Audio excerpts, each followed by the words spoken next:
lubbu kee gara galaafachuutti deemuu ni dogongora. Kadura ammoo amzaan waan aseerraa yakka maaraa jechuu hin dandeenyu waan tokko jechuu hin dandeenyu. Namni waan barateerraa waan dubbate wanni dubbate san dogongora qabaate akkuma damiinni jeesanii akkuma turaan jeesanitti waan seeraan isa gaafachiisu biyyattiin seera qabdi seeraan gaafachiisu.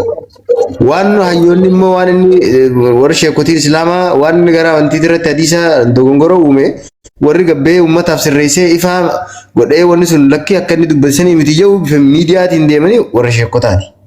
Wanni tarkaanfii jecha isa ifirra fudhachiisu hin jiru yoo yakkamaa ta'e wanni inni godhe sun waan isa yakkisiisu ta'e manni murtiitti dhiyaatee irra murtaa'e manuma hidhaa qaba malee waan tarkaanfii lubbuu ofirra fudhatee asiidii dhuguu maal inni dubartiidha dubartumaan ka gisee nama jaalattee dhabde asiidii dhuguu hin dhageenye maal dhiirti tarkaanfii kam ofirra fudhatte maal jechuudha.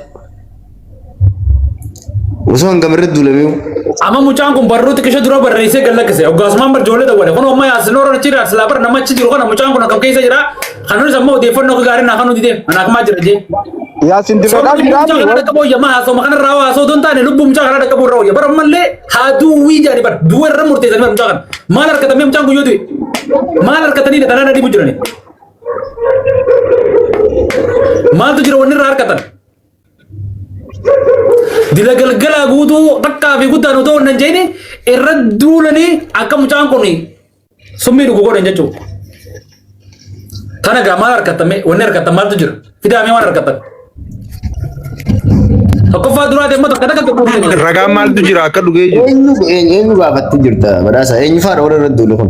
Ijoollee mucaa ijoollee isaa wajjin mana akmaa keessatti gaafadhee baran. Dabbaadhumaan bar sobaa jechuun jira bar sobaa jechuun jira mallee hin goonee jedhee foos gisee inni barruuta na barreessallee waan kana hin godhuu jee ammallee tanaan dubbisutti hin jiraan jee bilbila sagalee ol kaasennaan hidhite maal ol kaase waa takka ol hin qabne hin finne bilbila waa takka hin goone. Jalaa warri koomantii harkiirra guddaan filimaa diraamaadhaa jechuun jiran mee ragaa qabdanii kan ittiin mirkaneessitan. Diraama bar ummata bar miciyyoon gaafa dheengadde ifajjeeftu gaafa dheengadde micoon ifajjeeftu koomantiin akka jirtutti dafini turtee jechuun turanii bar micoo sanii micoo dheengadde ifajjeeftu namoo eegas booda namoonni gurguddaan kan hin beekon achi jalaa ka koomantii dilee godhee jira eegas booda eega micoon if galaafatte booda duraan koomantii tokko goraa kanneen. Badhaasa kiyya laal sirrallee beeku takkaffaa mataa keetirraa koomantiin namaa yoo kasii abaartu taate ammarraa kaasee miidiyaarraa fagaatu dhaamsa kana dhaam namni koomantii namaa jibbu yoo jiraate ammarraa kaasee miidiyaarraa fagaatu dhaamsa kana dhaamuu qaba. Bar ifajjeesu jechuun nu biratti miti rabbi birattuu ifajjeesuun bar badaadhaa baraati nama islaamaati bar.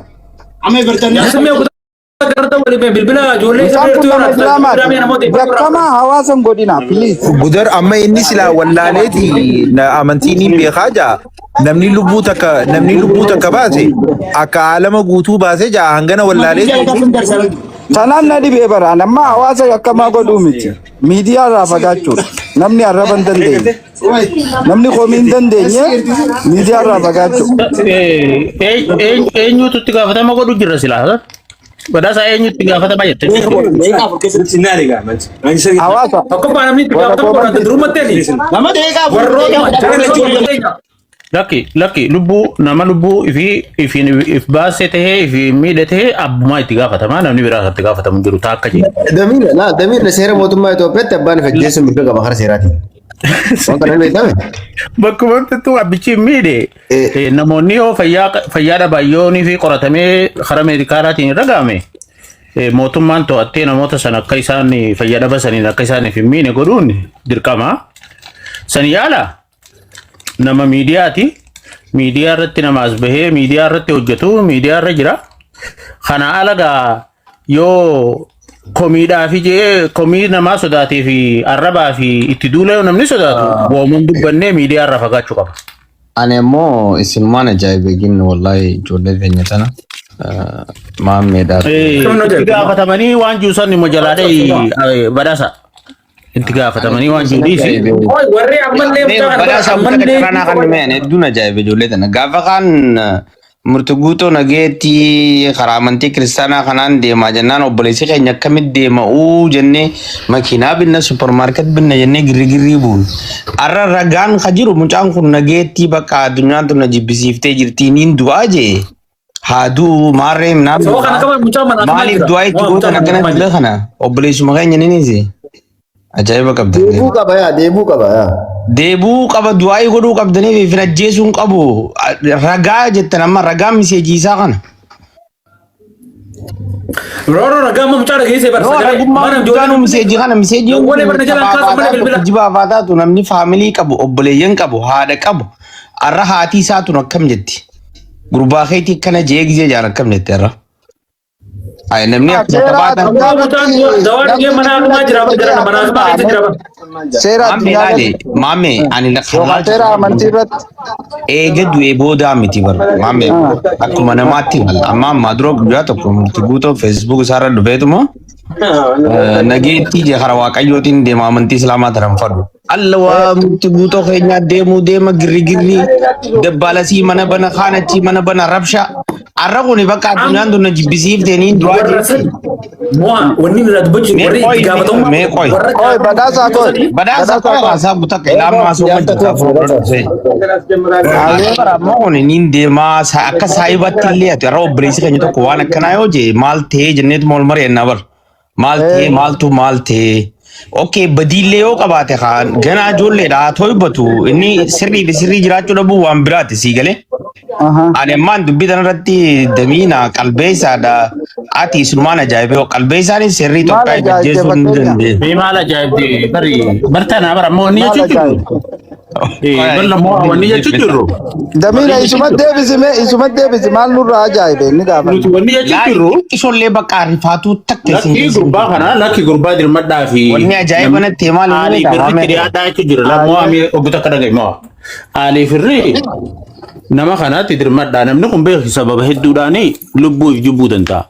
Sababoota san hundaa'u nama gorsa nama ogummaa qabutti erganii Ali firatti erganii akkasiin nama kana waan akkanarraa dhaabbadhu. Hoggaa qophii kana argite waan gartee miidiyaa irratti finnee abaluutti gaafatamaa fi maarra itti gaafatamaa jechuu osoo hin ta'in nama kana nama bira jiru namatti dhiyaatu dhiiroo gorsaa dhiirootti bira dhaqaati rakkoosaarlee irraa hubadhaa jennee ituma dubbachuudha.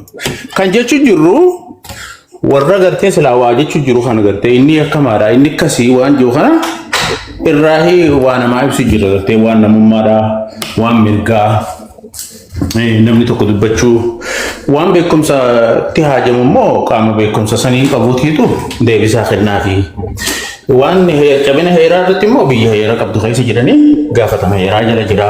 Kana kan dubbachuu jirru mee maal kanarraa damiina naa gala bar yaanni naa galee ani kaniin jechuun jiru gizee obboleessi kee tokko miidhame miira si dhageemuu jira yeroo itti seera yaadattu hin qabdu. Gizee obboleessi kee tokko kan hojii qofaltee hojii taphattu akka seerri kana jee takkaa badii kana balleessee san balleessee miti. Amma gabaabumatti du'aa godhuuf yoo hin ajjeefnellee akka hin ajjeefne godhu lama dedeebi yoo du'e eenyutti gaafatama kaja'u isoo eenyu ajjeesee miti dubbiin namni itti gaafatamu hin jiru lubbuu isaa isumaatu itti gaafatama isumaa if ajjeese yoo akkasi kaasoo nuti ani as keessatti maaliin dhabee positiif takkallee dhabee jechuudha sii galee miseejii mucaa kana osuma garruuti. Akka nama nagarree namni kun nama jaba nama harka kan nuun feene mucaan kun nama waa hundarra kirkirii godhu nama waa hundarra luuzar ta'uun fadhu moo fadha silaa danda'e waa hunda ammoo har'a qalbii cabaan miseejii kanaa tana gizee kaa'ee maybe yaannummaan keenya kun akka inni fajjeessu godhuu danda'a. Hamzaan xiqqaadha balleessee jira balleessee dhufee waa hedduu waliin lallaaqa ani isa wanna godhachuu fadheetii miti ammoo. Miira kana keessaa isa baasuu danda'u. Komentiin namaa arrabsoonni namaa sheekotiin viidiyoo irra waraabuun akka lubbuu isaa tana humaata kan goone namni isa daran waa balleessee jira. Islaamota hedduu kan isa daran waa balleessee jira. Waa hedduu waliin lallaaqee jira. Kanuma if keessa keenya sheeka jennee guddifnee keessa teenyu hedduu jira. Badii isaa tana akkanatti hedduu leellisuu hin qabnu ani gama. Laalmoo yaa kiyya takkaffaa badii isaa lallifne mucaan kuni takkaffaa badii sin qabu anna biratti. Akka nama dhuunfatti waan Hamzaan deeggaruus hin deeggaruan. Mirga qaba waan fedhe dubbachuu mucaan kun. Awoo yaasin nama biraa nurraa ilme ijoollee biraa nama odeeffannoo gaarii irraa fudhatu. Yoo shakkamaa